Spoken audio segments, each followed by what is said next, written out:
Financial planning, it can seem intimidating. Sure. I think so, but it doesn't have to be. Today, our money expert is asking if your financial plan can fit on an index card. The idea comes from the book, The Index Card, Why Personal Finance Doesn't Have to Be Complicated. Bruce Helmer joins us now. Good morning. Good morning. This is funny. I was talking about it on the radio this morning.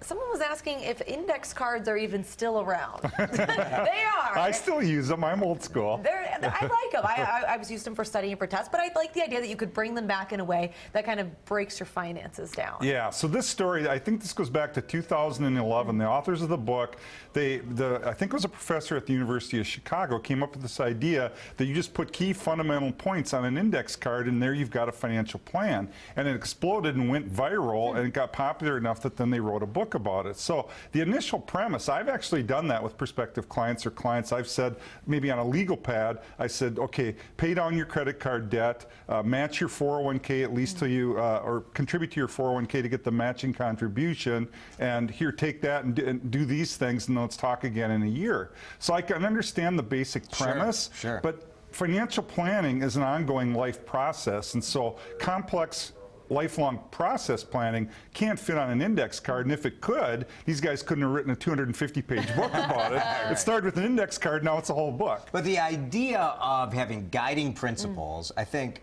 you know, we see it in a workplace where you say, like, all right, here are the things we're going to focus on. I know for my family, the goals are to save money for the kids' college, save money for our retirement, and that's about it. Like, we're not trying to buy a boat or a house, but most people have these other kind of goals, and if you can write them down, that leads you into the more advanced Yeah, you know, the challenges, thing right? about financial planning, and the term financial plan is used a lot, and what actually is a financial plan? The plan is just writing down, like you said, Jason, goals and objectives based on your core values, and there's all kinds of statistical data that says if I write it down and I review it, it's more likely to happen. I'm more likely to be successful. So if that starts with an index card, that's not wrong, but that's just not going to be your lifelong plan. I do like it because you are so great with your finances. Those goals that you've had, they're awesome. But for people getting started, it can be so daunting. So I like the idea of narrowing it down a little bit. But what are some of the other recommendations that he mentioned in the book? I know this one might be your favorite, a good financial advisor.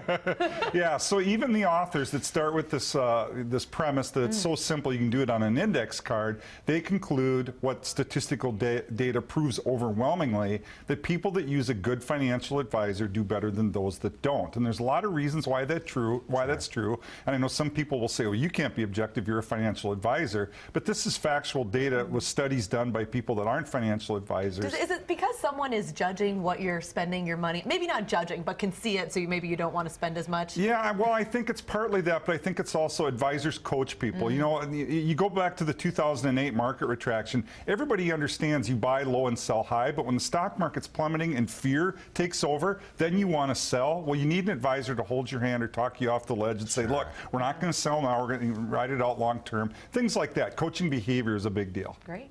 Or just put call Bruce on your hand. Thanks, Bruce. Thank you. You can see Bruce right here on Mid-Morning each Tuesday and get more financial advice on his show, Your Money, on WCCO Radio. Tune in Sunday mornings from 8:30 to 9:30.